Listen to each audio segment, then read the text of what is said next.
బ్రాహ్మణ బంజరుపల్లె మా భూములు ఇండ్లు మొత్తం కేసీఆర్ తీసుకున్నాడు.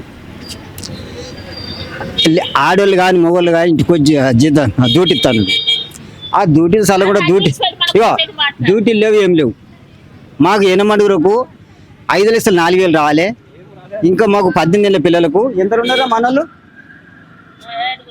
ఏడుగురు ఉన్నారు. 18 ఏళ్ళ పిల్లలు వాళ్ళకి ఫ్లాట్ రిజిస్ట్రేషన్ కావాలి, సీవించి రిజిస్ట్రేషన్ కావాలని సర్పంచ్ చెప్పినాము. సర్పంచ్ కిరికి ఆ ఊరు కాల్ చేసినప్పుడు ఆడియో సార్ పిలిపించుకుని ఏమన్నాడు, మీరు పోయి తునుకులు ఉండరు, ఈ కొంతమంది ఏడు ఉంచుతాము డబుల్ బెడ్రూమ్, ఇక్కడ అందరికి ఒక దగ్గర స్థలం లేదు, మీకు వారం లోపల మీకు ఏది వచ్చేది ఉన్నా ప్లాట్లు అయినా పైసలు అయినా వారం లోపల మీకు ఇచ్చేస్తాం, మీరు కాల్ చేయకపోతే మాట మంచిగా ఉండదని చెప్పింది సార్. మేము కాల్ చేసినాం. ఆడిచ్చిరయ్యా ఇయగనే పేరు 7,50,000 ఇచ్చారు. ఇది 5,04,000 రావద్దా?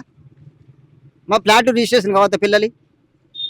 ఇదేమన్నా న్యాయమేనా? మరి మేము ఏంది మల్లన్న సాగర్ చేసిందా రేవంత్ రెడ్డి, అది కేసీఆర్ హరీష్ రావు మేము ఇచ్చిపెట్టుకాను కదా. అయ్యో బంగారు తెలంగాణ తెచ్చిండు, మన తెలంగాణ తెచ్చిన మేము అందరం ఖరే కేసీఆర్ని గెలిపిస్తే మనకు న్యాయం చేస్తారు కదా అనుకుంటే మా ఊళ్ళు 14 ఊళ్ళు లేపిండు, రోడ్డు మీద వారేసిండు. ఎంతమంది చనిపోయారు, ఎంతమంది నష్టమయ్యారు, పని లేక వాట లేక